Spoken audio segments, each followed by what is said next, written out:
Allahu Akbar.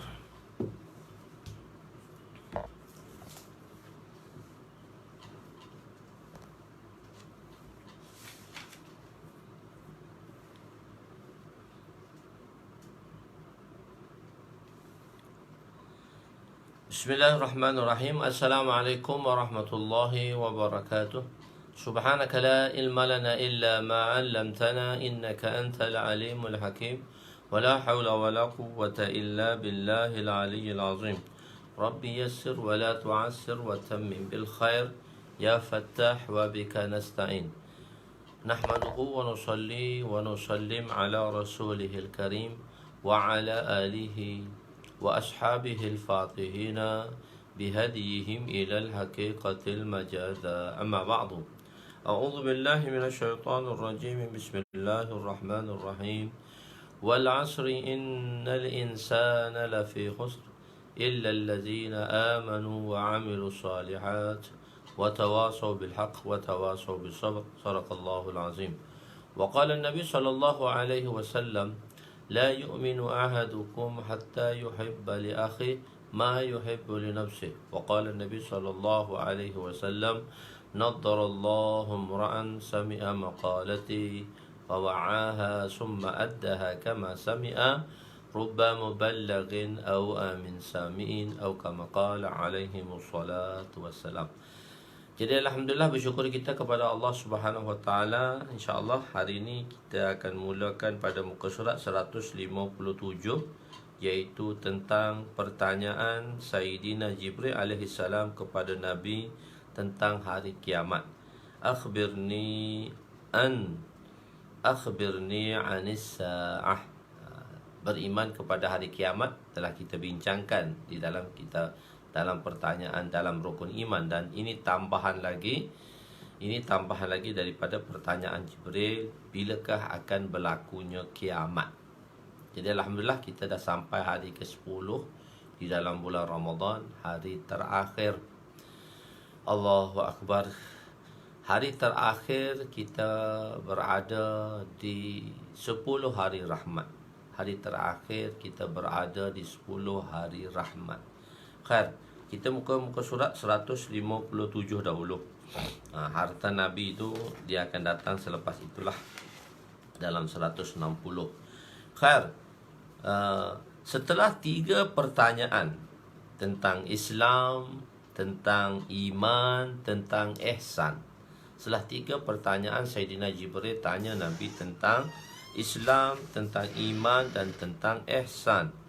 Maka Jibril AS pun memulakan pertanyaan berkenaan hari kiamah.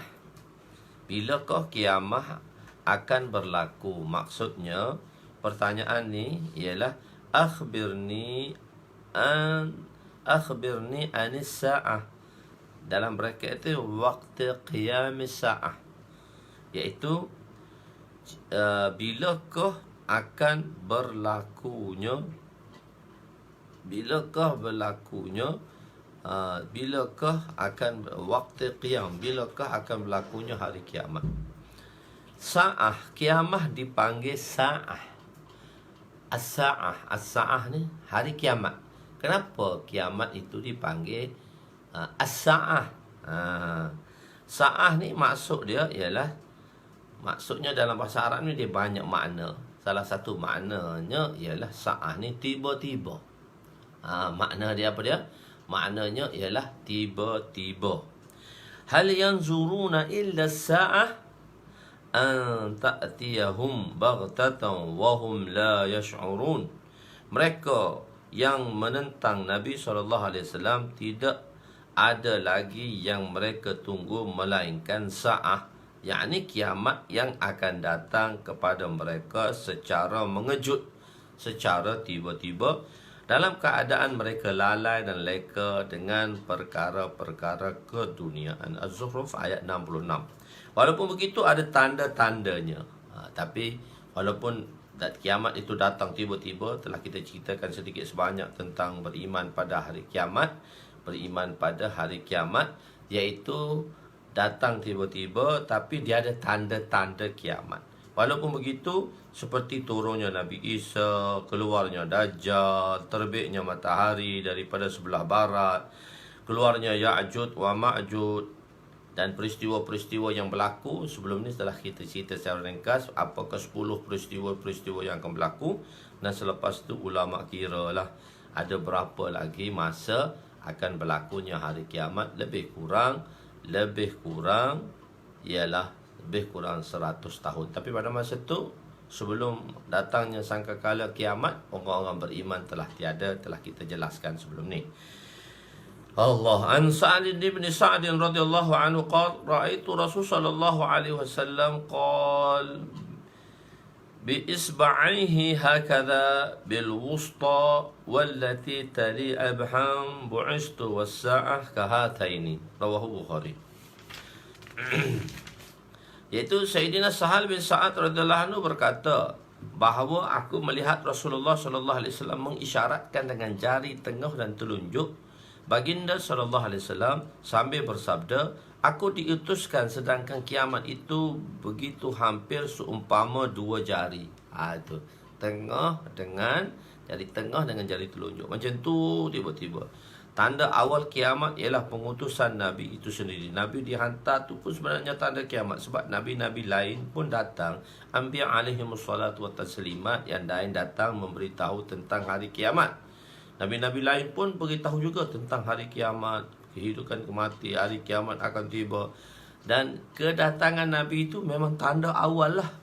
Maksudnya dah Nabi yang terakhir. Tak ada lagi Nabi selepas baginda sallallahu alaihi wasallam. Maka pada masa itu kedatangan Nabi itu sendiri sebenarnya merupakan tanda kiamat. Sewaktu Nabi diutuskan, Nabi telah menggambarkan kiamat itu sudah terlalu dekat. Macam tu, dekat tu dah, macam tu dah sekali. Kiamat, okey. Kiamat juga dipanggil, tadi kiamat dipanggil tiba-tiba. Maknanya datang tiba-tiba. Kiamat juga dipanggil as-sa'ah.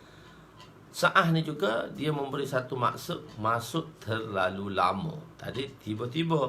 Sa'ah juga memberi makna. Dia sebenarnya ini dipanggil makna mushtarak lah dalam bahasa Arab. Dia makna mushtarak. Makna mushtarak ni ialah satu perkataan yang mempunyai banyak makna. Dan makna-maknanya ialah seperti makna-makna. Dan makna itu kembali kepada makna asal. Dipanggil makna hakikat. Dan makna hakikat dia ada dua dalam satu perkara. Dia ada satu makna hakikat, dia ada satu makna majaz. Makna majaz tu makna yang kedua yang telah masyhur di kalangan masyarakat, sedangkan dia bukan makna asal. Misal contoh dia, kita dah bagi contoh dulu, hati kan, qalbun. Qalbun tu makna dia jantung. Tapi makna yang dikenali dalam masyarakat ialah qalbun itu ialah kabidun. Hati. Maksudnya hati. Hati itu ialah kabidun. Begitu. Dia panggil makna mushtarak. Satu perkataan macam ainun. Ainun ni satu perkataan mushtarak yang mempunyai 200 makna. Ainun mata air, ainun jiwa, ainun emas, ainun lutut. Ada 5 makna lah. Dan makna-makna tadi akan diletakkan kepada sentence-sentence ayat yang datang terjemahan kepada makna tersebut. Khair, salah satu makna kiamat ialah terlalu lama. Sa'ah ni makna kiamat, iaitu as-sa'ah, dia panggil terlalu lama. Sebab apa? Kadang-kadang kalimah itu memberi makna tafaul. Ia memberi makna sebaliknya. Kadang-kadang dia memberi makna sebaliknya. Dipanggil mafhum mukhalif dalam bahasa Arabnya. Mafhum mukhalif, iaitu makna sebalik. Sebut sesuatu perkara tapi makna dia di sebalik perkara yang diceritakan tadi. Jadi contohnya perkataan muhlakah, tempat kebinasaan dan kehancuran kepada seseorang, tapi dinamakan tempat kebinasaan tu ialah tempat mafazah, tempat memberi kejayaan. Ada tempat memberi kejayaan lah bagi orang-orang yang beriman.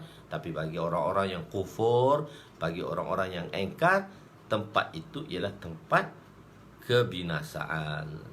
Satu hari kiamat bersamaan dengan, lama tak lama, dia 50,000 tahun.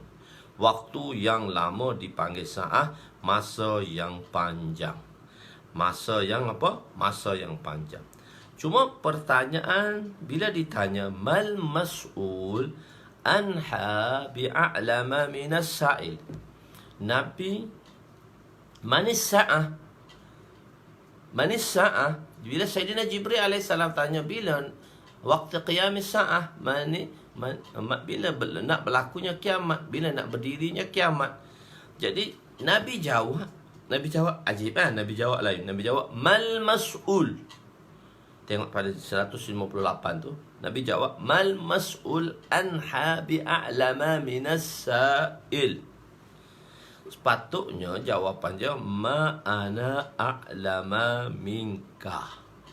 Aku ni tidaklah ana aku a'lamu minka. Ma ana a'lamu minka. Tidaklah aku lebih tahu daripada kamu. Sepatutnya itulah jawapannya. Tapi Nabi jawab mal mas'ul, orang yang ditanya. Bukan ana, Nabi kata al mas'ul, orang yang ditanya. Di sini, sebab kadang-kadang dalam bahasa Arab ni dia satu kaedah. Al mas'ul, di depan al mas'ul tu alif lam. Alif lam tu kadang-kadang memanglah di alif lam tu dia memberi makna. Alif lam tu ada 4, tapi kadang-kadang makna alif lam tadi dia dua pula makna, iaitu makna ism fa'il, makna ism maf'ul. Alif lam tu alif lam mausulah kita panggil di situ. Di depan al-mas'ul tu alif lam mausulah. Alif lam mausul yang memberi makna allazi su'ila. Allazi tu sirat ism mausul, dan selepas ism mausul dia akan ada jumlah. Itu dalam kaedah nahwu bahasa Arab lah. Selepas ism mausul, maka silah dia panggil ism mausul, dia punya partner dia silah. Jadi ism mausul silah dia, dan silah yang datang selepas ism mausul, maka ia dipanggil dia mestilah jumlah. Dia adalah satu sentence, satu ayat, satu jumlah. Jadi al-mas'ul tu allazi su'ila. Manil ladzi su'ila. Manil ladzi su'ila. Ma allazi su'ila. Begitu maksud dia. Manil ladzi su'ila. Alif lam ism mausul yang memberi makna manil ladzi su'ila. Di sini Nabi tak jawab ma ana a'lamu minka, tapi Nabi jawab siapa maksudnya al-mas'ul. Tidaklah yang ditanya itu tentang hari kiamat lebih mengetahui daripada orang yang bertanya. Jadi di sini nak bagi tahu, Jibril, engkau pun tak tahu, aku pun tak tahu. Nabi nak bagi tahu allazi su'ila, siapa saja yang ditanya. Yang bertanya pun tak tahu, yang ditanya pun tak tahu exactly bila nak berlakunya kiamat. Sebab itu Nabi jawab mal mas'ul anha bi'a'lama minas sa'il. Bi'a'lama minas sa'il. Begitu. Ma'ana a'lama minka. Begitu. Jadi tidak mengetahui sama ada yang ditanya. Yang maksudnya di sini ialah si penanya atau yang ditanya. Yang ditanya. Termasuklah Jibril tidak mengetahui keadaan sama seperti yang ditanya. Ini maknanya jawapan Nabi terhadap pertanyaan mengenai waktu kedatangan kiamat. Maksudnya gini mudah je lah. Nabi kata engkau pun tak tahu, aku pun tak tahu. Tapi Nabi jawab tidaklah yang ditanya itu lebih mengetahui daripada yang bertanya, sa'il. Sebenarnya sa'il pun tak tahu, tapi semua yang Jibril tanya tadi Jibril tahu. 3 sebelum ni Nabi jawab sadaqta. Ni bila ditanya macam tu, maka Nabi SAW memberi jawapan tersebut. Ada satu golongan yang mendakwa Nabi hadir dan nadir. Nabi ni hadir dan Nabi nadir. Ada satu golongan.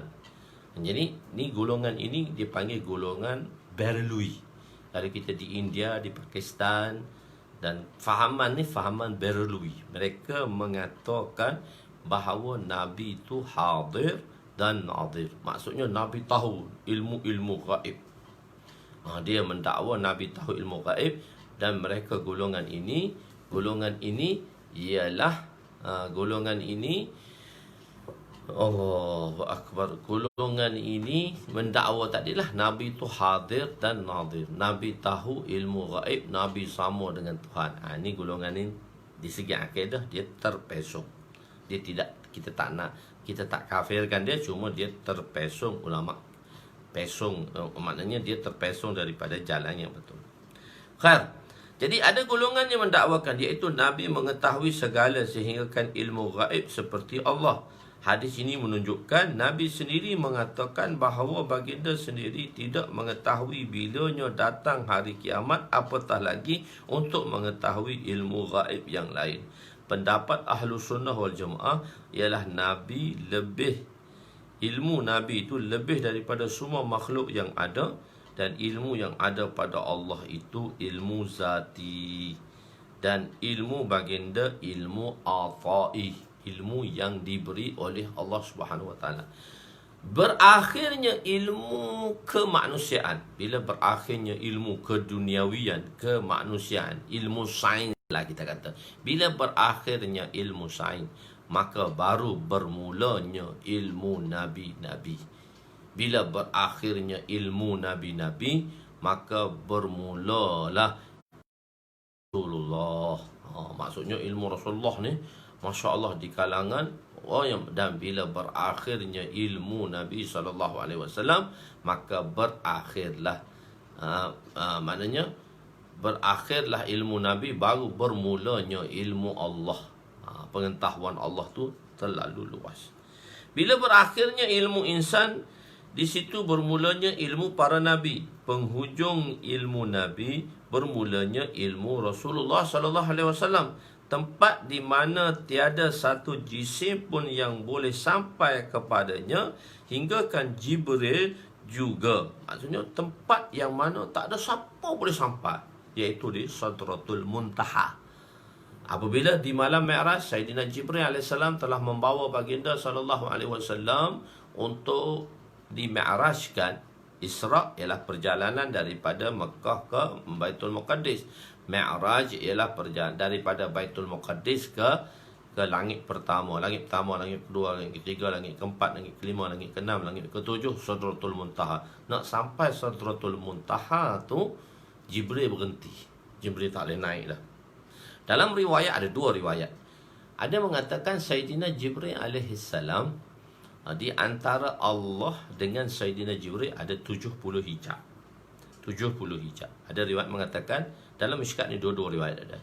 Dalam Mishkat dalam mengatakan di antara Sayyidina Jibril alaihissalam dengan Rasulullah, dengan Allah Subhanahu Wa Taala ada 70,000 hijab. Jika Sayyidina Jibril melepasi hijab yang tidak dibenarkan tadi, hijab yang tidak dibenarkan tadi, dia melampasi hijab tadi, la ahraqtu. Jibril kata, nescaya badan aku terbakar. Jadi aku tak boleh pergi. Muhammad, aku boleh teman kau sampai sini je. Dan selepas tu untuk pergi seterusnya, minta maaf, daku hanya dibenarkan di sini sahaja. Daku dibenarkan di sini sahaja. Jadi pada malam yang mana tak ada siapa boleh sampai, Jibril pun tak boleh sampai, maka pada malam itu Nabi, pada tempat itu Nabi telah sampai, iaitu di Sidratul Muntaha. Tetapi tempat itu telah dijejak oleh Nabi di malam Mi'raj. Ilmu gaib itu milik Allah. Ilmu gaib tu kenapa? Sebab iktibar gaib tu apabila dihubung kaitkan dengan manusia bagi. Sebab tu Allah kata ilmu gaib.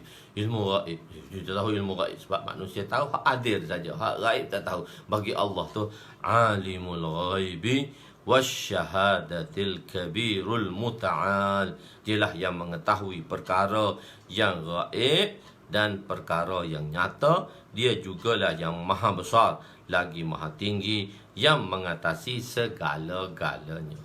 Surah Ar-Ra'd ayat 9. Jadi tak ada siapa yang berlaku. Jadi maka di situ Nabi SAW memberitahu iaitu tanda-tanda hari kiamat. Bila tanda-tanda hari kiamat ni?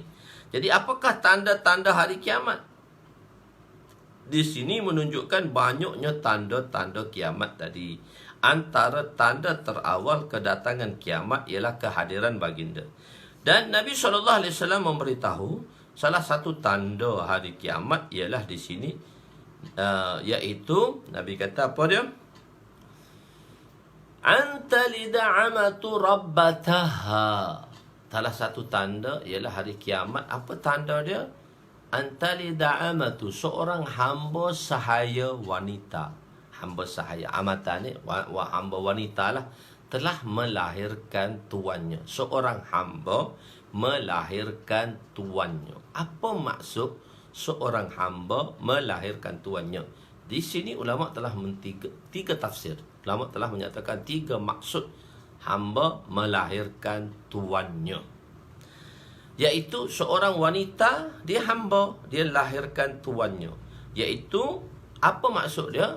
Seorang ibu melahirkan anak tu, dia jadi tuan dia. Maksudnya di sini ialah zaman ibu bapa tidak lagi dihormati. Zaman anak-anak mendurhakai.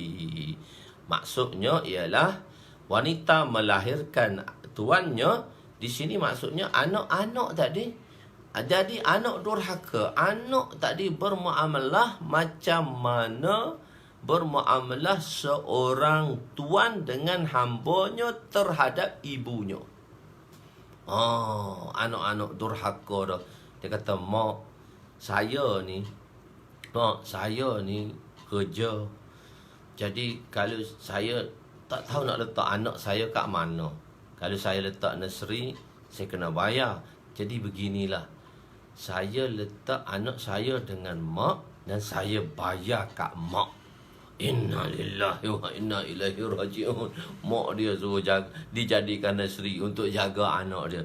Mak dia tu jaga dia masa kecil. Sepatutnya dia lah jaga anak dia masa dia kecil. Tapi anak dia pun mak jaga. Jarang-jarang tu tak apalah. Bila kita punya orang tempat letak tu ke, ataupun mat kat rumah kita tu dia lari ke, tu lain lah. Minta tolong mak sekejap, datang nak jaga anak-anak, nak settlekan anak-anak ni.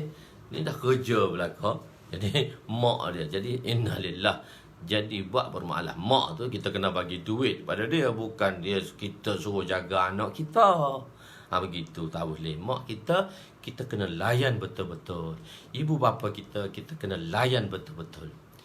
Allahu Akbar.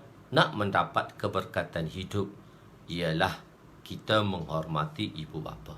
Nak mendapat keberkatan ilmu, kita menghormati ustaz-ustaz kita. Khair. Jadi maksudnya anak tadi melayan sebagaimana hamba. Sebagai contoh, ibu disuruh memelihara anak mereka. Begitu. Jadi maksudnya antalida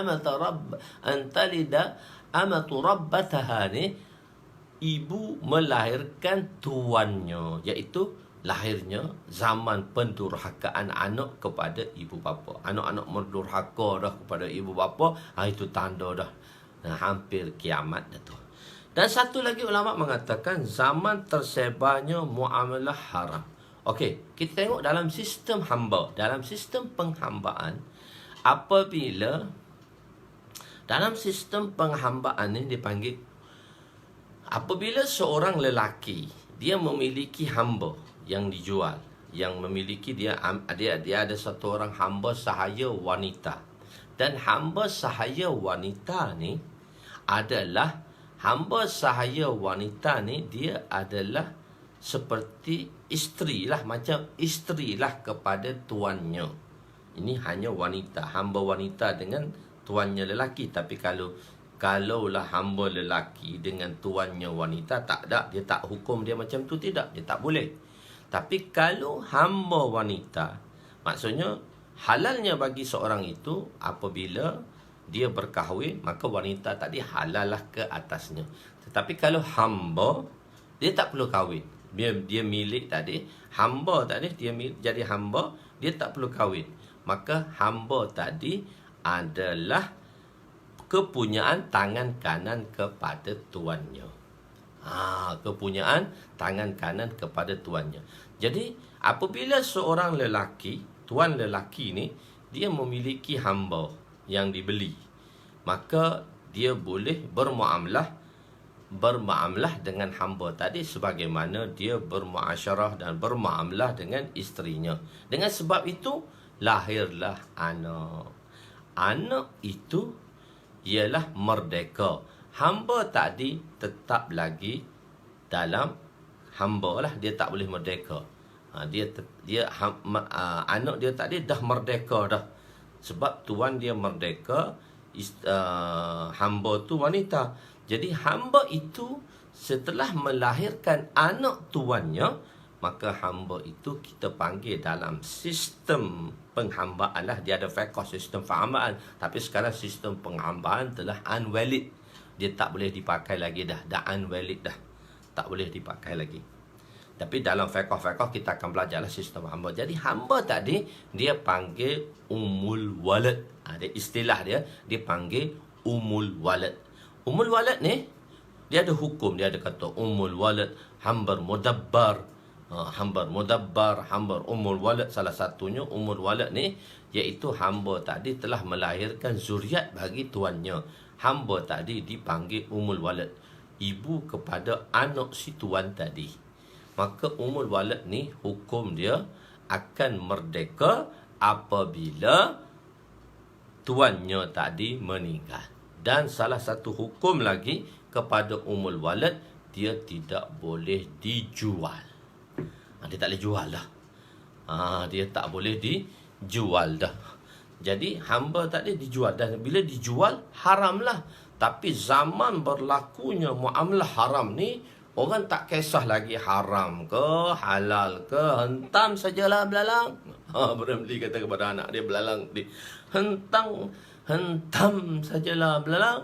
Jadi orang tak kisah pada masa tu. Maka tuan tadi telah menjual hamba Ummul Walad tadi. Maka hukumnya haram. Tapi dah jual lah, haram lah. Benda tu munakib, jalan-jalan lah. Tapi dia dah haram. Maka hamba tadi berpindah kepada orang lain. Anak tu anak dia, sebab anak yang merdeka. Maka dia dibesarkan. Dia dibesarkan. Dia dibesarkan. Muris ni satu orang hamba lah. Muris dan satu orang lagi hamba yang menjadi isteri dia tadi. Nama dia siapa dah tak lupa. Cantik hamba tadi. Dia dikahwinkan dengan Muris. Muris tadi dikahwin. Nama apa dah terlupa dah di sini. Kadang-kadang nama sahabiah tadi terlupa pula lah. Allahu Akbar. Jadi dia jual haram. Jadi bila anak tu besar, maka dia pun pergi kat kedai, dia pun belilah hamba tadi. Sedangkan hamba itu adalah ibunya dahulu. Memang ibu dia lah, tapi dia dah tak tahu, dia dah besar lah. Dia dijual. Jadi seorang hamba menjadi, seorang anak menjadi tuan. Hamba tadi menjadi milik kepada anaknya. Itu maksudnya di situ. Jadi zaman tersebarnya muamalah haram, berlakunya penjualan Ummul Walad, sedangkan jualnya Ummul Walad tadi. Ummul Walad tu faham dah lah, iaitu hamba yang melahirkan anak kepada tuan tadi. Terdapat beberapa jenis penghambaan, antaranya Ummul Walad ialah wanita yang telah melahirkan anak tuannya. Setelah itu dijual, tidak boleh lagi dijual, dan akan merdeka setelah tuannya mati. Hamba ini seperti, hukum hamba ini seperti isteri kepada pemiliknya. Ummul Walad ini telah dijual, kemudiannya telah dibeli oleh anaknya setelah anaknya besar. Maka jadilah keadaan ini seolah-olah ibu melahirkan tuannya. Itu makna kedua. Bahira. Terima kasih Ustaz Faiz. Bahira. Barirah. Barirah ni memang cantik. Wanita yang cantik Barirah. Barirah ni adalah kepunyaan Sayyidatuna Aisyah radhiyallahu anha. Dia hamba. Dia dikahwinkan dengan Muris. Muris ni juga hamba. Hamba sama hamba lah. Tetapi Sayyidatuna Aisyah telah membebaskan hambanya. Sayyidatuna Aisyah telah membebaskan hamba dia tadi. Maka merdekalah hamba tadi. Barirah tadi dah merdeka dah dia. Barirah tadi dia adalah merdeka, Barirah tadi. Bila Barirah merdeka, maka macam mana status dia? Sebab suami dia dulu dia sama hamba, tapi sekarang dia sudah merdeka, suaminya tetap hamba. Maka suami dia telah datang kepada Nabi SAW, memujuk Nabi. Dia kata, ya Rasulullah, aku sungguh cinta pada Barirah. Memang Barirah comel, Barirah ni cantik, very nice Barirah ni, memang cantik. Jadi Mughis ni tak naklah berpisah dengan Barirah. Datang kepada Nabi, tolonglah ya Rasulullah, tolonglah ya Rasulullah, tolonglah kekalkan dia dengan Barirah, tolonglah setuju dengan Barirah, biar dia menjadi isteri aku. Nabi pun panggil Barirah. Dia kata, Barirah, kesian Kak Mughis, kesian Kak Mughis. Dia kata dia dah gila talak dah tu, kesian kat dia, tolonglah kamu bersama dengan dia. Ajib sahabat ya. Barirah tanya, ya Nabi Allah, Barirah tanya Nabi SAW, ya Rasulullah, adakah ini hukum daripada Tuan ataukah perintah ini ikhtiar? Maknanya saya boleh kembali kepada dia ataupun tidak, ikhtiar. Ataupun Tuan hukum pada saya, ini perintah Tuan ke? Kalau perintah ini perintah Tuan ya Rasulullah, saya pasti akan pergi kepada Mughis ni. Saya kena pergi sebab sementuan saya tak boleh langgar hukum Tuan. Sebab perintah Allah, artinya Allah, awak artinya Rasul. Sebab itu perintah Allah. Nabi kata tak, itu ikhtiar. Kalau ikhtiar, Assalamualaikum Mughis, aku lama dah tak nak kat Mughis ni. Kadang-kadang wanita ni kita perlu jaga dia. Isteri-isteri kita perlu jaga, kita perlu jaga dia. Kadang-kadang kita tengok dia bagus, bahagia, tapi lama-lama orang perempuan ni dia tak nak pula dah kat lelaki dia. Bukan apa masalah, dia kata, Ustaz, saya tak boleh lah, saya tak nak. Tapi dia ada jalan penyelesaian dia. Jadi kita kena jaga. Kadang-kadang lelaki ni dia jenis macam tu ya, jenis sendul macam tu. Jadi kita kena jaga isteri. Hati-hati isteri kita, jangan kita lukai hati isteri kita, jangan kita lukai dia. Jangan kita lukai, kita jaga dia. Jangan kes-kes macam tu. Jadi kadang-kadang perempuan ni dia akan datang satu keputusan, dia kata dia tak nak. Apa dah jadi. Begitu kan. Jadi yang ketiga ialah apabila hampir hari kiamat, Islam akan menakluki dan memerintah dunia. Jadi akan berlakunya dekat hari kiamat akan berlakunya peperangan. Masa ni valid balik hukum sistem penghambaan. Tapi zaman sekarang ni sistem penghambaan dah unvalid. Dia panggil sistem memperdagangkan manusia. Sistem memperdagangkan manusia ni masih berlaku. Masa kami belajar dulu, ada 3 orang pelajar. Tiga orang pelajar, bila waktu rehat kita panggil waktu cuti tu, Pakistan panggil cuti, rehat lah, waktu rehat tengah hari. Jadi 3 orang pelajar ni dia pergi ke kedai. Bila dia pergi kedai, dia pergi ke pasar, dan ada orang kenakan dia ubat tidur. Dia letak mulut, dia pengsan, dia tidur. Tiga ni pengsan. Tahu ceritanya, satu orang terlepas, tiga ni pengsan, dan dia bawa satu tempat dalam hutan. Dia nak jadikan hamba lah ni. Sistem memperdagangkan manusia. Jadi kawan ni, kita 3 orang ni, ialah masuk hutan lah, terpaksa diikat tangan kaki dia, dan dia sebab nak jual dah. Jadi dia dikawal oleh 2 orang. Jadi satu orang terbangun, satu budak kecil ni, yang kecil sekali ni terbangun. Dia ada kecil, besar, tinggi. Jadi kecil ni bangun. Dia pun kejut yang tinggi tu, kawan dia yang tinggi sekali tu. Kawan tu bangun, sedar. Kejut yang besar, badan besar tu, tidur. Mungkin dia kena ubat tu banyak, dia tak bangun. Tapi memang pun orang badan besar ni lambat bangun. Begitu. Kejut tak bangun, dia pun terlepas.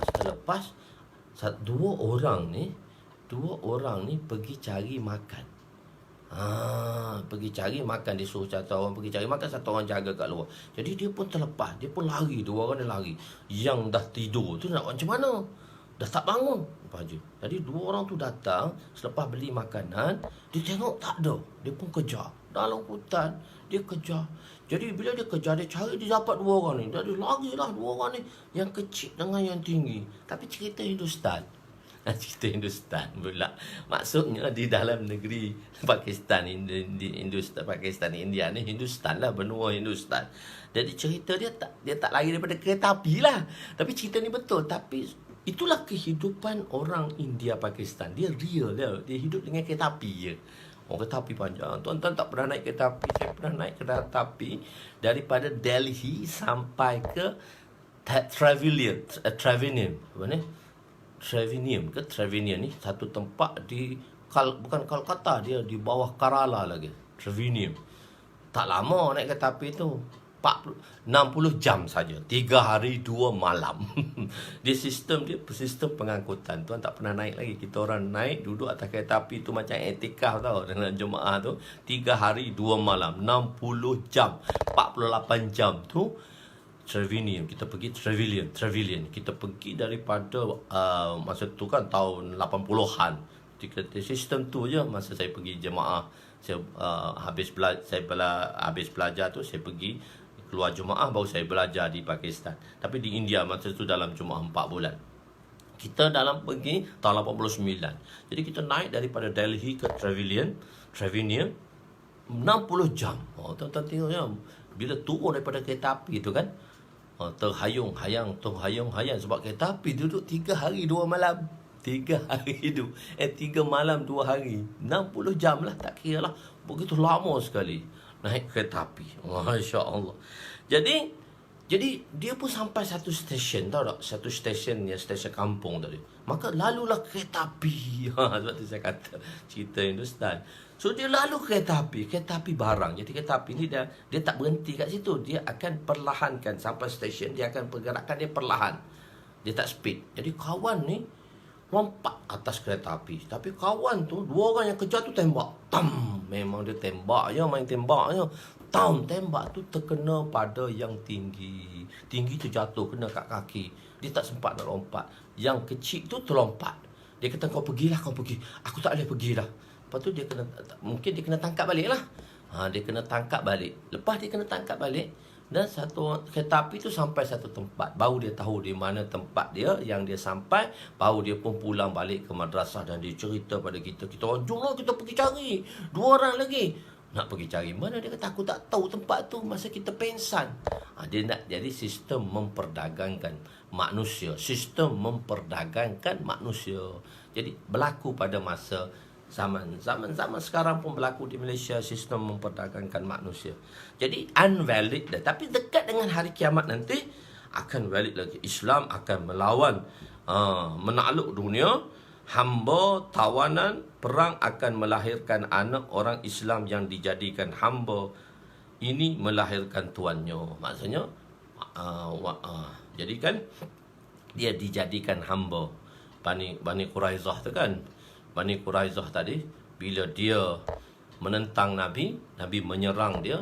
Selepas menyerang dia, dan selepas dibuat keputusan oleh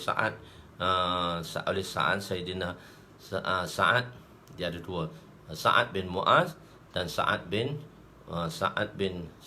Mu'az tu, ya, dua-dua dia Aus dan Khadrat tu.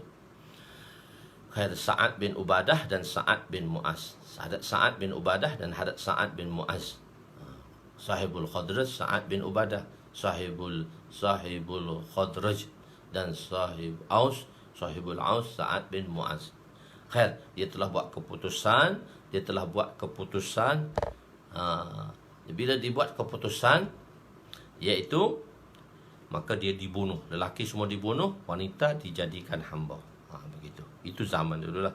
Jadi dan salah satu lagi tanda hari kiamat ialah wa antaral hufatal uratal alata ri'a'asyai yatatawaluna fil bunyan. Tanda yang lain ialah kamu akan dapat melihat orang-orang yang berkaki ayam. Orang berkaki ayam maknanya orang tak pakai kasut ni, orang kampung ni, orang Badui ni, orang Arabi ni. Dalam Arab panggil Arabi.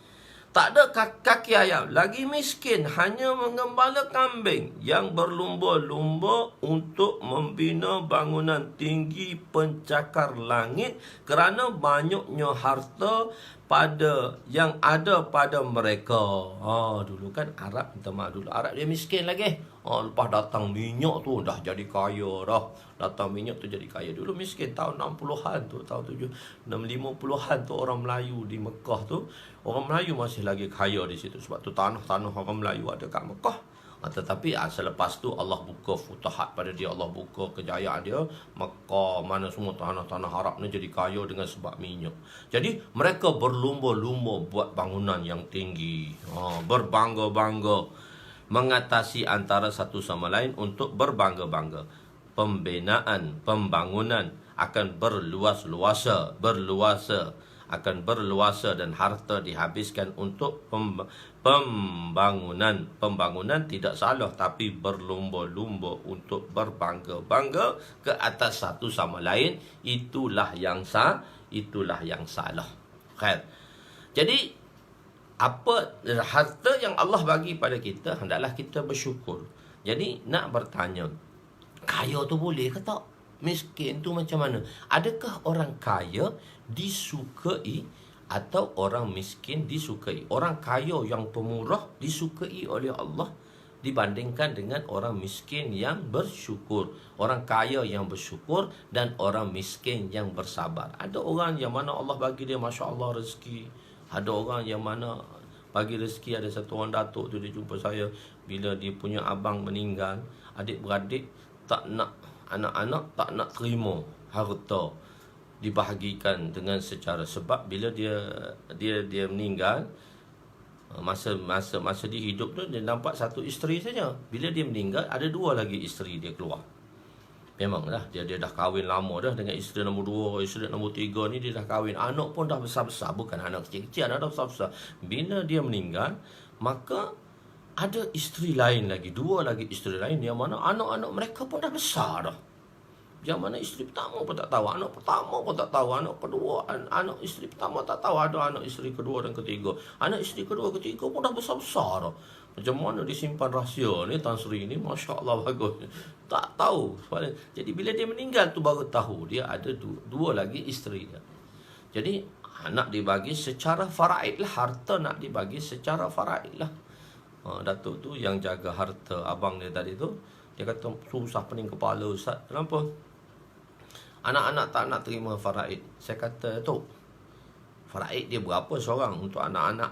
Lah, anak-anak mereka tu akan dapat berapa seorang? Dia kata, Ustaz, tu pun tak nak, banyak dia orang dapat. Saya tanya berapa tu? 260 juta. Seorang boleh 260 juta. Tak tahulah kawan tu ada berapa bilion, tak tahu. Khair.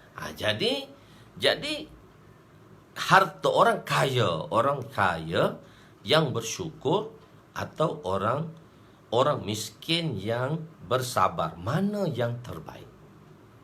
Begitu, mana yang terbaik? Ulama berbeza pendapat mengenai siapakah yang lebih baik, orang miskin yang bersabar atau orang kaya yang bersyukur.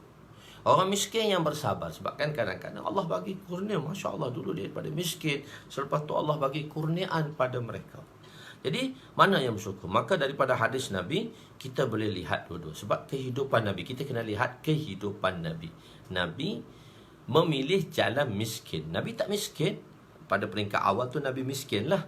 Tetapi selepas tu Nabi mendapat harta yang banyak. Tapi Nabi memilih jalan kemiskinan. An Anas bin Malik radhiyallahu anhu qala Rasul sallallahu alaihi wasallam kadal faqru an yakuna al-kufra, dalam kitab Syu'abul Iman. Jadi kefakiran itu menjadikan seorang itu hampir kepada kekufuran. Jadi fakir itu juga boleh menyebabkan satu orang tu sampai kepada kekufuran. Jadi perlu ada jugalah sesuatu. Tapi itu bagi menyatakan bahawa untuk hindarkan kita daripada kefakiran. Tapi boleh jadi orang kaya yang bersyukur itu lebih baik daripada orang miskin yang sabar, apabila kekayaan itu digunakan untuk kebaikan orang lain. Macam sahabat-sahabat yang kaya, Masya Allah, dia gunakan harta kekayaan dia itu begitu banyak. Sayyidina Abdurrahman bin Auf. Sayyidina Abdurrahman bin Auf, bila dia nak meninggal, dia di antara sahabat yang kaya lah, sahabat yang kaya. Masya Allah, harta kekayaan dia itu digunakan untuk agama. Maka dia nak meninggal, dia telah buat wasiat. Apa dia buat wasiat? Dia kata, aku akan bagi setiap, dia pun tanya, siapakah yang tinggal di kalangan ahli Badar? Mereka yang menyertai Badar, itulah sahabat-sahabat Badar ni, sahabat-sahabat yang hebat ni, orang-orang ahli Badar tadi. Allahu Akbar. Siapakah ahli Badar? Maka dikira pada masa tu, dia kata, tuan, ahli Badar hanya tinggal 100 orang sahaja lagi. Pada masa dia kering nak mati, sakit nak meninggal ni, dia pun wasiatkan. Dia kata, setiap ahli Badar, aku akan bagi hadiah pada mereka, aku bagi pemberian wasiat pada mereka, ialah setiap seorang 1000 dinar. Setiap seorang 1000 dinar. Pada masa tu ada 100 orang. Maksudnya 1000 orang kali 100. Jadi 100,000 dinar. 100,000 dinar. 100,000 dinar. Dinar ni wang mas. 1 dinar sama dengan 1000 ringgit RM lebih kurang. Jadi 1000 ke 100. Jadi 1000. 1000 dinar. 1000 dinar kali dengan 1000 dinar pada 100 orang. Jadi kali dengan 1000 pula. 100,000 kali dengan 1000 bermakna 100 juta. Oh, 100 juta. 100 juta tu dia wasiat untuk member-member je. Dia wasiat untuk member-member je, kawan-kawan seperjuangan ni. Oh, jadi siapa kaya dia kena wasiat macam tu. Macam Abdurrahman bin Auf tu. Okey, member ni 1 juta. Maknanya setiap seorang tu boleh 1 juta lah. Setiap seorang tu dapat 1 juta. Kawan dia bagi je ni. Kawan dia bagi je ni. Ni orang kaya yang mana bersyukur. Tapi itu bukan benda yang wajib lah. Tapi maksudnya macam tu sekali. Dia bagi 1 juta seorang pada kawan-kawan dia. 100 orang 100 juta. Tak tahu harta dia banyak-banyak. Berkat harta dia bilion-bilion. Jadi orang kaya yang bersyukur. Orang miskin itu boleh juga lebih buruk daripada orang kaya. Jika dia merasa tamak kepada harta si kaya, dia sebenarnya dia kena hidup mustaghni. Dia hidup mustaghni. Jadi hidup mustaghni ni, dia hidup dalam hidup mustaghni saja. Maknanya kita terkaya kita daripada berhajat. Jadi orang miskin jangan dia ada berhajat pun, terkaya. Kadang-kadang hadis untuk orang miskin tidak boleh digunakan untuk si kaya. Dan hadis orang kaya tidak boleh dipakai oleh orang miskin untuk jatuhkan orang kaya. Orang kaya tak boleh pakai hadis untuk orang miskin. Nabi kata SAW lebih kurang, orang yang miskin yang datang ke rumah orang kaya ialah orang yang paling hina. Dan orang kaya yang didatangi oleh orang miskin, dia tidak melayan orang miskin, dialah juga orang yang paling hina. Jadi orang miskin kata kat orang kaya, kau tahu tak, orang yang paling hina ialah orang miskin yang datang kat rumah dia, kau tak layan dia. Kata orang kaya, kau tahu tak, orang yang paling hina ialah orang miskin yang datang rumah orang kaya. Jadi hadis tu dia tak boleh pakai satu sama lain. Dia tak boleh. Kadang-kadang hadis hukum tu untuk golongan miskin, tidak boleh dibawa kepada golongan yang kaya. Begitu. Dijanjikan pahala yang besar bagi orang miskin, yang bersabar dijanjikan pahala yang besar. Nabi sendiri menyukai untuk hidup dalam kemiskinan, dan baginda berdoa untuk hidup bersama orang miskin. Jadi miskin Nabi di akhir hayat, miskin Nabi itu ialah ikhtiari. Nabi jadi kaya, Nabi boleh hidup kaya, tapi Nabi hidup sederhana. Nabi memilih jalan kemiskinan. Simple. Nabi memilih hidup simple, jalan kemiskinan. Oh, kalau Nabi pilih jalan kaya, habis kita sesat. Yang Nabi tak pilih jalan kaya ni pun ramai dah sesat. Nabi hidup dalam miskinan. Sebab tu Nabi kata, An Abi Sa'id Al-Khudri radhiyallahu anhu qala sami'tu Rasulullah sallallahu alaihi wasallam yaqulu Allahumma ahyini miskinan wa tawaffani miskinan wahsyurni fi zumratil masakin. Hadis rawahul Hakim.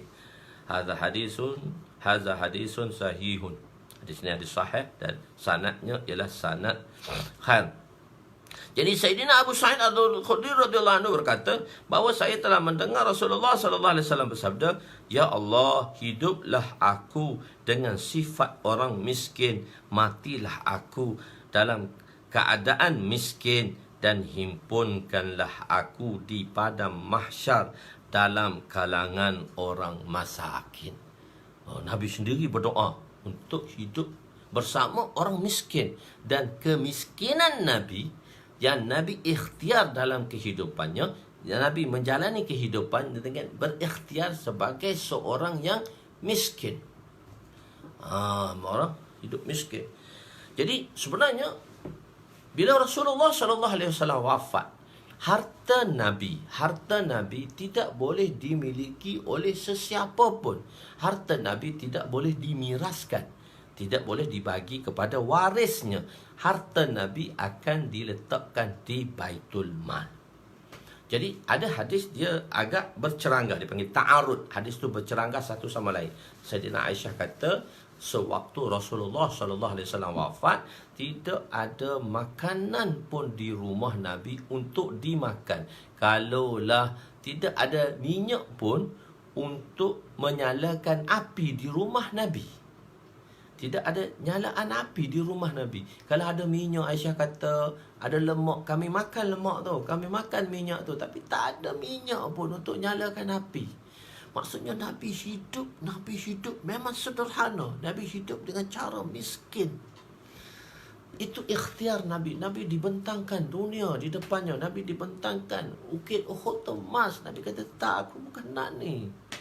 Aku dihantarkan Bashir wa Nazir untuk memberi berita gembira dan berita yang menakutkan kepada manusia. Aku bukan nak. Sebab tu bila orang Mekah datang kepada Nabi, dia kata, Muhammad, jika kamu ni, dia kata, nak jadi ketua, aku jadikan kamu ketua. Dia kata, aku bukan datang untuk jadi ketua, bukan nak ambil jadi. Dan jika tuan nak jadi orang yang paling kaya, kami akan jadikan tuan orang paling kaya. Dia kata, tak nak. Aku tak nak juga. Aku tak nak. Aku bukan dihantarkan untuk begitu. Jika tuan nak kahwin dengan wanita cantik, kami akan kahwinkan dengan Nabi. Dia bagi offer tu. Dan dia bagi offer pada Nabi. Pertama, lepas tu Nabi kata, okeylah. Nabi kata, dia tak nak macam tu. Aku bukan dihantar. Aku dihantar sebagai Bashir dan Nazir. Aku dihantar sebagai Bashir dan Nazir. Dan dia kata, okeylah, kalau tak nak terima 3 offer kami, jadikan tanah Mekah yang tandus ni dijadikan seperti tanah yang subur. Nabi kata, aku tak dihantar macam tu, Muhammad. Jika kita nak jadi kusai atuk nenek kami yang paling kami hormati, jika kamu benar hidupkan dia balik, dia mengatakan Muhammad ni betul, kami ikut kamu. Nabi kata, tak, aku bukan dihantar untuk itu. Aku dihantar untuk Bashir dan Nazir, untuk memberi perintah-perintah Allah kepada kamu, untuk menyampaikan perintah Allah, berita-berita gembira kepada kamu, dan berita-berita yang Nazir, yang menakutkan tentang hari kiamat kepada kamu jika kamu meninggali perintah Allah Subhanahu wa taala. Itu Nabi dalam hayat Nabi. Jadi semasa hayat Nabi memilih jalan ikhtiar miskin. Sayyidatuna Aisyah radhiyallahu anha kata, ma syubi'an Nabi sallallahu alaihi wasallam min khubzin sya'irin, Nabi tidak pernah kenyang. Ma syubi'an Nabi, Nabi tak pernah kenyang min khubzin sya'ir, roti. Khubz tu roti, sya'ir tu bali. Bukan gandum, bukan roti gandum, roti bali. Zaman Nabi dia tak makan roti bali lagi. Dia tak makan roti gandum lagi, roti bali. Bur, gandum tu dia panggil bur. Syair tu dia panggil bali. Aisyah kata, Sayyidatuna Aisyah, Amma Aisyah radhiyallahu anha berkata, dia kata, Nabi tak pernah, masyubi'ah, Nabi tak pernah dikenyangkan min khubzin syair, roti yang diperbuat daripada khubz, roti yang diperbuat daripada syair. Yaumaini, 2 hari mutatabi'aini, berturut-turut. Maksudnya Nabi tak pernah kenyang berturut-turut, 2 hari berturut-turut. Maksudnya kalau hari ni makan roti, esok pula makan roti. Tak ada. Kadang-kadang summa ra'aitul hilal, summa ra'aitul hilal, summa ra'aitul hilal. Aisyah kata, kami tengok anak bulan pertama, lepas tu kami tengok anak bulan kedua, kami tengok anak bulan kedua, kami tengok anak bulan ketiga. Maknanya bulan pertama, bulan kedua, ketiga, tengah tu 2 bulan tak berasap pun dapur rumah Nabi. Nabi hidup memang memilih jalan kemiskinan dan Nabi redha. Sebab tu apabila isteri-isteri Nabi minta sedikit belanja lebih, Nabi rasa marah, Nabi ilahkan. Nabi rasa marah, Nabi tak bercakap dengan isteri Nabi sebulan. Nabi tak bercakap dengan isteri Nabi. Kehidupan Nabi. Jadi harta yang Allah bagi pada kita, okey, harta Allah bagi pada kita, jadi kita guna. Tapi Nabi dia diberi harta, tapi di hidup Nabi hidup secara sederhana. Hatta qubiza, sehingga Rasulullah wafat, begitu kehidupan Nabi SAW. Allahu Akbar. Tetapi selepas Nabi meninggal, sebab harta tu Nabi tak simpan dengan dia, Nabi letak di Baitul Mal dan Nabi akan gunakan harta-harta tersebut. Jadi selepas bila Rasulullah SAW wafat, kalau kita tengok bab harta seronok, kita tengok bab harta macam mana Nabi menguruskan harta yang ada pada Nabi SAW, pengurusan harta. Dan Nabi uruskan macam mana Nabi bagi kepada isteri-isteri Nabi tahunan, begitulah yang ada. Dan macam mana Nabi uruskan, kalau kita tengok bab ni, bab nanti insyaAllah dalam jilid ke-6, dalam jilid ke-7 saya rasa, jadi itu. Allahu Akbar. Jadi di sini ialah di akhir hayat Nabi, baginda mempunyai harta yang banyak. Nabi banyak harta. Akan tetapi semua harta itu digunakan untuk kebaikan. Dalam hadis riwayat Imam Muslim rahmatullah alaih, iaitu Qadhi Iyad ni menyatakan ada 7 tempat. Kalau kita tengok dalam Muslim ada 3 tempat lah. Daripada 3 tempat tu dia ada 7 bahagian. So saya buat 7 tempat lah. Begitu. Harta Nabi SAW ada 7 tempat. Satu tempat. Ni harta Nabi. Kita nak kira, nak count. Nabi ada property dia. Maknanya Nabi tak miskin pun. Nabi ada harta. Cuma Nabi tak guna harta tu untuk zatnya, untuk dirinya, tak. Pertama, 7 buah kebun. 7 buah kebun. Bukan 7 buah kebun. 7 buah kebun tu 7 tempat, tak. Maknanya harta pertama ada 7 buah kebun.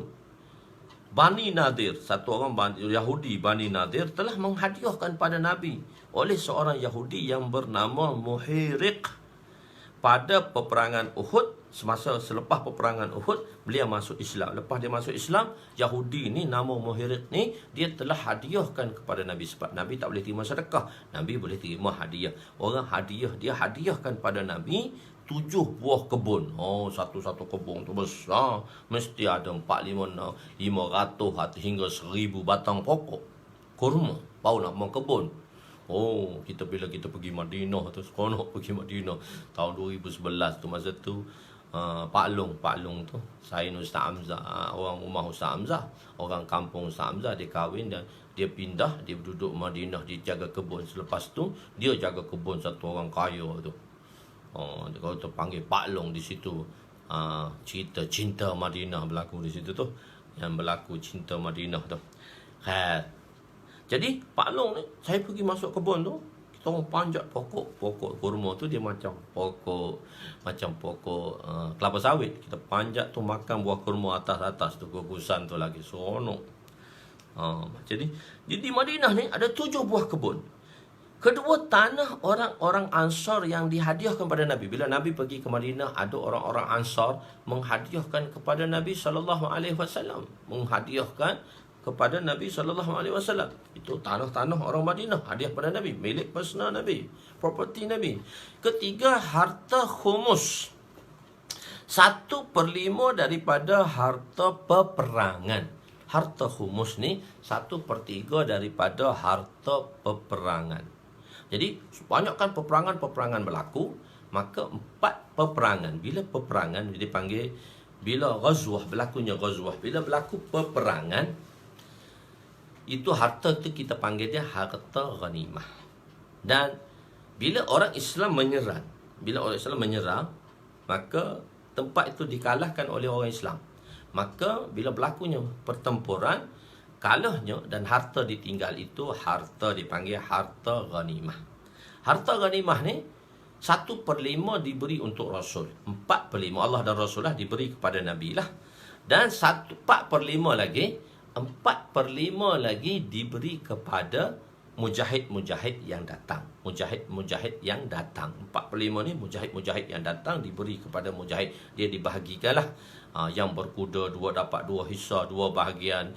Yang berjalan kaki dapat 1 bahagian, sebab kuda tu pun dah dapat 1 bahagian dan orang tu dapat 1 bahagian. Sebab tu dia ada pembahagian harta lah. Ada kata 3-1 atau 2-1. Itu terdapat sedikit perselisihan cara pembahagian harta ghanimah. Tu nanti bab tu kita bahaskan balik nanti di dalam harta ghanimah. Satu lagi harta fair. Harta fair ni, bila Nabi menyerang, bila sahabat menyerang atau Nabi menyerang, sebab peperangan ni berlaku dalam 2 keadaan. Satu, Nabi berserta dengan sahabat. Peperangan itu kita panggil dia ghazwah.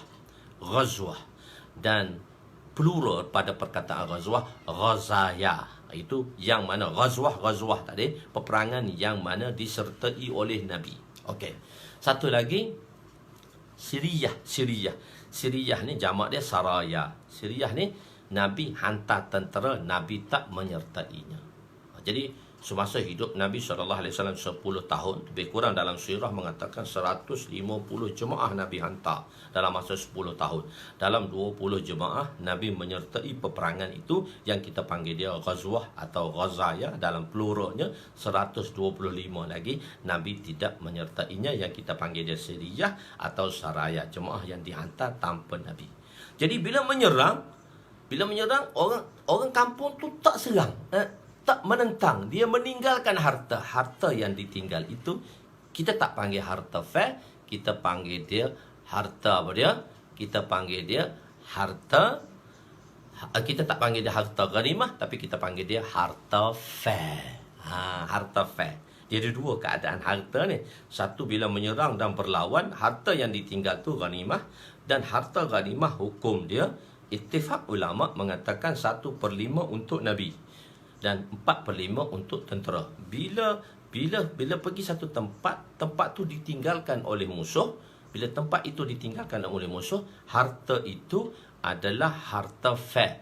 Harta fair ni, oleh kerana tak perang, harta fair ni harta milik orang Islam. Cuma di sini ada sedikit perbezaan di kalangan ulama. Dalam mazhab Imam Syafi'i rahmatullahi alaih mengatakan harta fair hukum dia macam harta ghanimah juga. Harta fair tadi macam hukum macam ghanimah untuk 1/5 pada Nabi. 4/5 lagi Nabi boleh bagi pada siapa sahaja. Ada pendapat mengatakan dari 3 mazhab yang lain lagi tu mengatakan tak, semua harta fair ni, harta fair ialah milik Nabi. Nabi boleh bagi pada siapa sahaja. Nabi boleh bagi pada siapa. Dalam harta fair ni lah Nabi akan bagi pada golongan miskin, Nabi akan bagi pada janda-janda, Nabi akan gunakan untuk ketenteraan, Nabi akan beli senjata dan sebagainya dalam harta fair ni. Untuk tetamu-tetamu yang datang, kadang-kadang tetamu yang datang ke Madinah, sebab tetamu datang ke Madinah Nabi akan layan sepenuhnya. Itu hak orang Madinah untuk memberi makan kepada tetamu. Sebab tu kita zaman Rasulullah tak ada restoran. Sebab apa? Semua rumah-rumah orang Madinah tu adalah restoran untuk tetamu-tetamu yang datang untuk belajar Islam. Tak ada restoran zaman Nabi. Semua orang mengambil harta tadi. Jadi harta itulah Nabi akan gunakan, harta fair. Harta fair inilah Nabi akan gunakan untuk tetamu-tetamu yang datang. Tetamu yang datang, kadang-kadang yang datang melalui Islam tu ada golongan yang kaya, tetapi bila datang dia tak bawa duit banyak, terputus bekalan, duduk di Madinah, Nabi layan dengan harta-harta tadi. Semua itu adalah daripada harta Nabi SAW. Jadi itu pembahagian. Nanti kita tengok macam mana pembahagian dia dalam jilid ke-7 nantilah. Itu detail saya akan ceritakan di situ. Saya akan bawa di sini. Saya nak bawa kebetulan yang dibawa sikit, nak bagi tahu tempat harta macam mana Nabi nak uruskan harta-harta Nabi. Nabi letak di Baitul Mal. Itulah pengurusan yang Nabi telah uruskan dengan harta yang ada pada Nabi. Jadi khumus tadi, 1/5 ni khumus. Saya dalam bracket 1/5 daripada harta peperangan. Hak perang lah. Dan yang nombor 4, separuh tanah Fadak. Tanah Fadak ni lah tanah orang Yahudi. Tapi bila Nabi telah menakluki Fadak, maka separuh harta Fadak tadi, separuh harta Fadak adalah milik Nabi. Ini harta Fadak ni lah yang diminta oleh Sayyidatuna Fatimah radhiyallahu anha setelah Rasulullah wafat daripada Abu Bakar. Harta ni satu je. Dia minta. Dan yang 5, 1/3 daripada tanah. 1/3 daripada tanah. 1/3 tanah harta. Separuh harta Fadak. Mana separuh semua kepunyaan Fadak tu separuh hak Nabi. Ni 1/3 daripada tanah di Wadi Qura. Wadi Qura ni satu tanah yang begitu besar. 1/3 tu milik Nabi. Kelima, keenam, 1/5 daripada harta Khaybar. Kalau 1/5 daripada harta Khaybar. Khaybar ni satu tempat orang Yahudi. Dan bila Yahudi, dia telah dihalau daripada Madinah, maka dia telah berpindah ke Khaybar. Bila di Khaybar ni Khaybar ni satu distrik lah. Distrik. Macam cerita Pasir Mah, distrik Pasir Mah. Dalam tu dia ada bandar-bandar lagi. Di Khaybar ni banyak lagi bandar-bandar dia. So, dia satu kampung. Dia distrik, macam distrik Khaybar ni satu distrik. Dan di situ ada kampung-kampung besar. Jadi, ada di Khaybar tempat yang mana Nabi pergi berperang dengan kampung tadi. Maka tanah yang bila berperang, maka harta tu dijadikan harta ghanimah. Ada tempat yang mana Nabi pergi tak berperang di Khaybar. Nama tempat-tempat di Khaybar tadi. Maka tempat itu dia dipanggil harta fair. Jadi, ada tempat di Khaybar tu harta fair. Ada tempat di Khaybar tadi harta ghanimah. Jadi sebab tu 1/5 daripada harta Khaybar. 1/5 ni maksudnya harta ghanimah lah. Jadi ada 2 buah lagi kota di Khaybar ni. Ada kota Qila'ah, dia panggil fort. Red fort. Fort ni dulu kan orang buat kota-kota yang besar. Dalam kota tu lah untuk pertahanan daripada musuh bila menyerang. Dia akan buat atas bukit biasanya kota tu Red Fort. Di India, di Delhi ada Red Fort. Zaman kerajaan Shah Jahan dengan Aurangzeb rahmatullah alaih telah buat Red Fort. Dia buat Red Fort, dan di Lahore ada satu Red Fort. Maksudnya dia ada jalan bawah tanah daripada Delhi ke Lahore tu, dia boleh jalan tanah. Itu dia panggil Red Fort. Fort besar lah, kota ni memang penuh lah. Kalau musuh serang pun, duduk keliling pun, dia duduk serang, tak boleh masuk pun, duduk kawal tu pun dia boleh hidup beberapa bulan. Sebab dengan bekalan-bekalannya tadi. Khair. Jadi dua kota di Khaybar, 2 fort di Khaybar yang bernama Watih dan Sulalim. Lihat dalam syarah itu, Watih nama tempat tu. Watih dan Sulalim itu adalah 7 harta Nabi. Daripada harta-harta Nabi ini, Nabi membahagikan perbelanjaannya. Ada yang Nabi bahagikan perbelanjaannya kepada azwajul mutahharat, kepada isteri-isteri Nabi selama setahun. So, bajet tahunan Nabi bagi, bajet tahunan untuk isteri-isteri Nabi. Nabi akan dapat bijirin. Kalau tengok dalam riwayat Muslim tu, tengok 120 sa'. 120 sa'. Bukan sa' tu, sa'.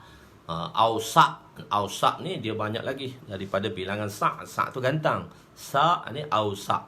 Jadi 120 ausak. 120 ausak, 40 ausak bijirin, 80 ausak ialah gandum. Lebih kurang tu 120 ausak tadi, dia lebih kurang beberapa belas ribu kilo. Saya tak ingat dah. Satu sa' tu 40 kilo je. Tak ingat dah pembahagian tu, terlupa nak tanya tu. Jadi setiap isteri-isteri Nabi akan dapat 2,000 kilo seorang. Bijirin saja tahunan isteri-isteri Nabi dapat. Tapi isteri Nabi pun pemurah. Macam mana pemurahnya Nabi SAW. Dapat bajet tahunan pun tak sampai sebulan habis. Sebab disedekahkan, dihadiahkan. Sayyidatuna Aisyah radhiyallahu anha bila datang hadiah daripada Amir Muawiyah, sebanyak apa dia? Sebanyak 70,000 dirham. 70,000 dirham, 1 dirham 40 ringgit atau hingga 50 ringgit. So kita ambil bilangan minimum dia 40 ringgit. Jadi 70,000 dirham kali 40 ringgit, maka 2.8 juta. 2.8 juta tu diberikan kepada Amir Muawiyah bagi hadiah saja pada Aisyah, pada Ummah Aisyah, Ammah Aisyah. Tapi 2.8 juta tu Aisyah tu pemurahnya, daripada pagi sampai petang habis duit tu 2.8 juta dia bagi pada orang-orang miskin, orang-orang tertentu, sehingga 1 dinar 1 dirham pun tak tinggal untuk dia. Dalam kisah sahabat tadi, hikayatul sahabat tu, 1 dinar pun, 1 dirham, 1 dirham ni RM40 je, tak ditinggalkan untuk dia buat buka puasa pun. Jadi Allahu Akbar, ya Allah. Jadi harta Nabi sebagai Nabi seorang pemurah. Contoh ini diikuti oleh azwajil mutahharat, isteri-isteri Nabi. Harta ini telah disedekahkan oleh azwajil mutahharat dalam masa tidak sampai setahun habis. Macam mana kehidupan Nabi? Itulah kehidupan isteri-isteri Nabi yang telah terlatih sewaktu hidup bersama Nabi SAW. Di peringkat awal, Nabi menyatakan bahawa baginda tidak akan menyembahyangi mereka yang meninggal. Orang mati, Nabi tak sembahyang pun. Jadi peringkat awal memanglah Nabi agak susah sebelum harta-harta ni datang kepada Nabi SAW. Jadi kalau orang tu meninggal, yang meninggalkan hutang, orang meninggalkan hutang, Nabi tak sembahyang jenazah untuk dia. Nabi kata orang mati ni, si mati ni ada tak dia tinggal harta? Tarkah, harta peninggalan. Dia kata tak ada. Ada hutang tapi tak ada harta peninggalan yang ditinggalkan. Siapa di kalangan waris dia, harta dia tak ada, tak boleh nak bayar hutang. Siapa di kalangan waris dia yang mana sanggup untuk bayar hutang si mati ni? Tak ada juga.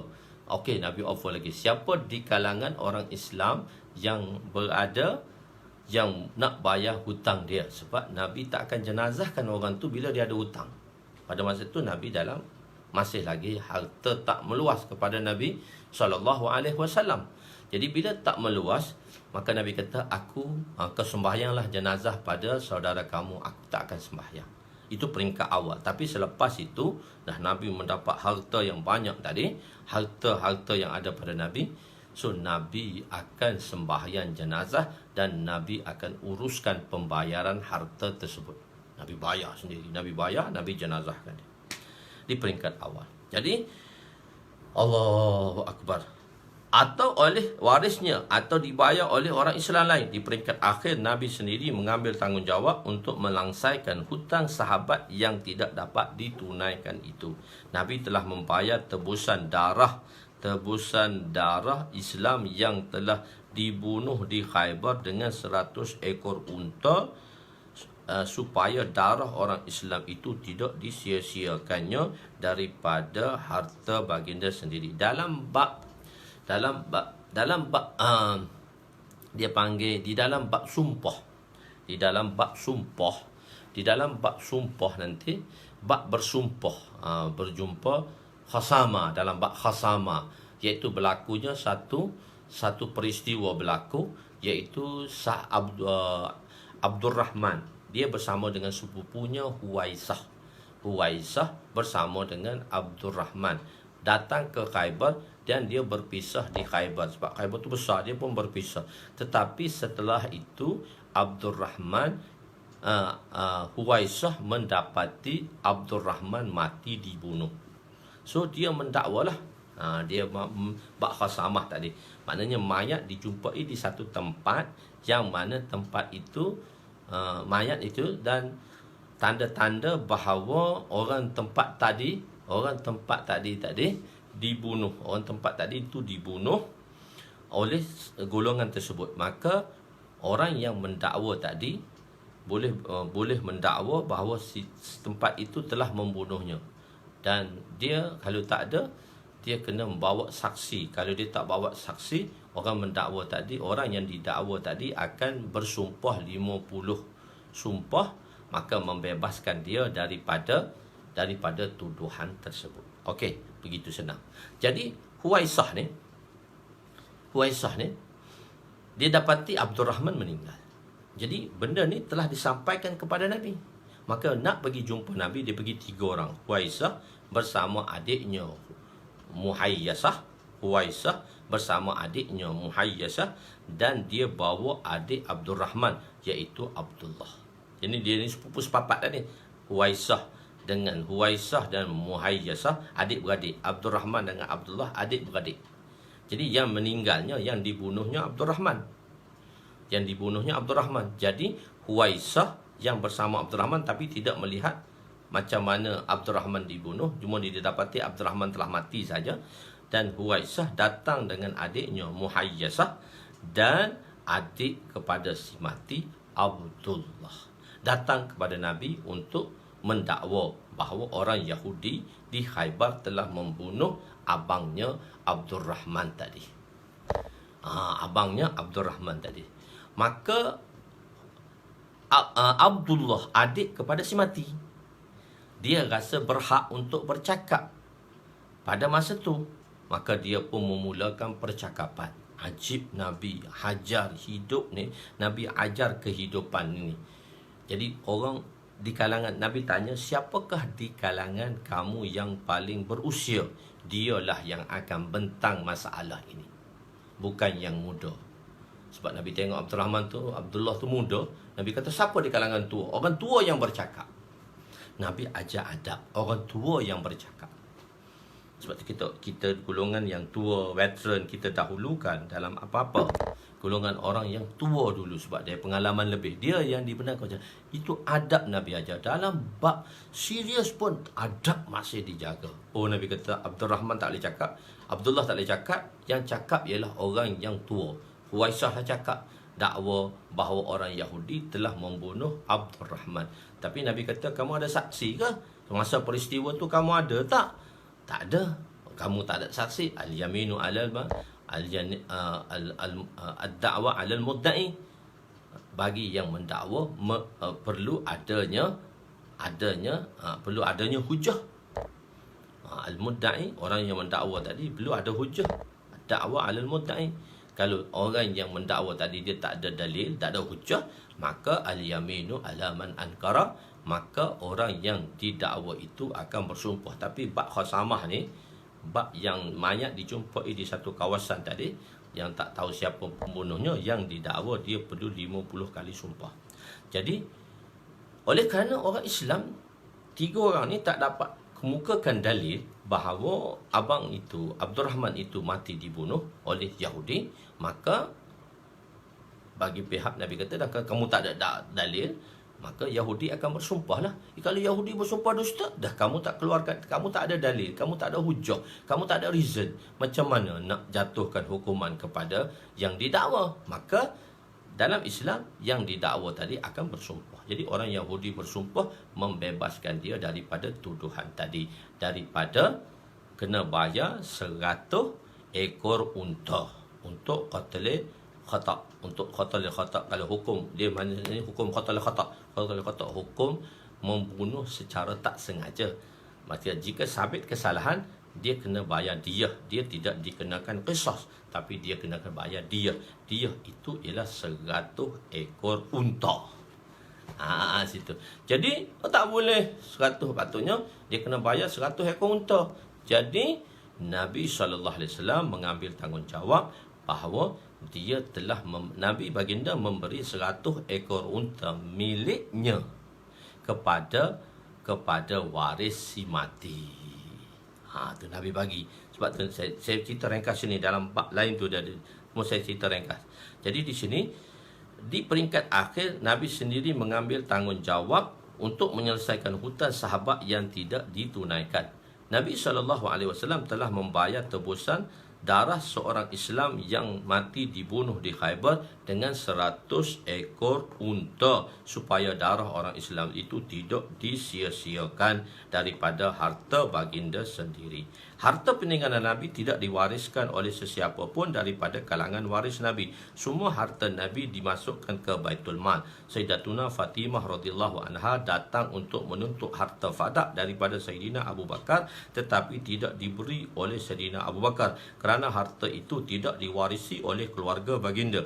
Kerana sedih dengan penolakan ini, Sayyidatuna Fatimah tidak lagi menuntutnya daripada Sayyidina Abu Bakar sehingga beliau meninggal 6 bulan selepas Rasulullah SAW wafat. Pada zaman Sayyidina Umar, beliau telah menyerahkan harta fadak ini kepada Sayyidina Ali sebagai pemilik, bukan tidak sebagai pemilik, tapi sebagai pengurusan.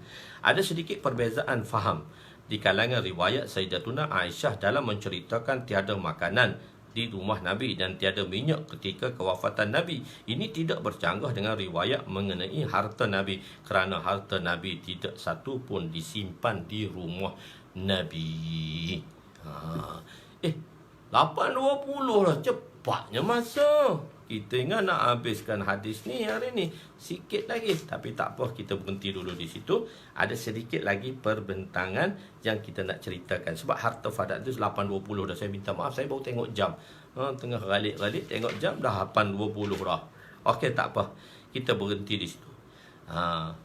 Ma'adri, saya tidak tahu. Jadi harta Nabi kita tambah sikit lagi. Itu Sayyidah Fatimah buat, insya-Allah. Allahu Akbar. Jadi untuk ini insya-Allah nanti kita akan sambung lagi pembicaraan kita, insya-Allah. Esok takkan habislah, akan masuk hadis yang tak berapa panjang dah lah. Hadis tu pendek-pendek, hadis kedua ni. Dalam 10 hari juga kita mengambil hadis pertama dengan hadis yang kedua, insya-Allah. Kita sambung untuk esok hari, insya-Allah. Di muka surat 161, saya tidak tahu. Sikit lagi, tapi saya tak nak sudahkan. Sebab ada beberapa perkara nak diceritakan secara sedikit. Jadi panjang pula. So saya bagi masa 1 jam 20 minit saja. Allahu Akbar, insya-Allah. Bismillahirrahmanirrahim. Aku qouli hadza astaghfirullahalazim li wa li walidayya wa li jami'il muslimin wal muslimat wa lil mu'minina wal mu'minat al ahya'i minhum amwat bi rahmatika ya arhamar rahimin. Ya awwalal awwalin wa ya akhiral akhirin wa ya zal quwwatil matin wa ya rahimal masakin wa ya arhamar rahimin. Allahumma ighfir lana dhunubana wa wasi' lana khalaqana wa tajib lana wa kanni'na bima razaqtana wa la tuzhib talabana ila syai'in sarraftahu anna. Ya Allah, ya Tuhan kami, ampunilah dosa kami, dosa kedua ibu bapa kami, mertua kami, abang kami, kakak kami, adik kami, jiran tetangga kami, sahabat handai kami, warga-warga kami, datuk nenek kami, asatizah kami dan seluruh umat muslimah sekalian, anak isteri kami. Ya Allah, pada saudara-saudara yang kami, ya Allah, khususnya pada Ustaz Faiz yang sakit itu, ya Allah sembuhkanlah, ya Allah. Pada yang sakit, ya Allah sembuhkanlah, ya Allah. Ya Allah, pada yang positif COVID-19, ya Allah sembuhkanlah, ya Allah. Negatifkanlah, ya Allah. Ya Allah, hindarkanlah penyakit ini, ya Allah, di seluruh dunia, di Malaysia dan di seluruh dunia, ya Allah, supaya dapat kami hidup dengan baik, ya Allah. Mudahkanlah, ya Allah. Ampunilah segala kesilapan kami, ya Allah. Ya Allah, ya Allah. 10 hari rahmat akan meninggalkan kami beberapa jam lagi. 10 hari rahmat akan meninggalkan kami beberapa jam lagi, ya Allah. Tak lama lagi, ya Allah. Ya Allah, jangan singkirkan kami daripada rahmat-Mu, ya Allah. Ya Allah, dengan rahmat-Mu, ya Allah, kami akan ke syurga, ya Allah. Dengan rahmat-Mu, ya Allah, kami akan ke syurga. Engkau bermuamalah dengan rahmat-Mu di hari kiamat nanti, ya Allah. Pandanglah kami dengan pandang rahmat-Mu. Pandanglah kami dengan kasih sayang-Mu. Ya Allah, ya Allah, bantulah kami, ya Allah. Kasihanilah kami, ya Allah. Rabbana atina fid dunya hasanah wa fil akhirati hasanah wa qina azabannar. Wa sallallahu ala sayyidina Muhammadin wa ala alihi wa sahbihi ajma'in. Walhamdulillahi rabbil alamin. Taqabbalallahu minna wa minkum ya karim.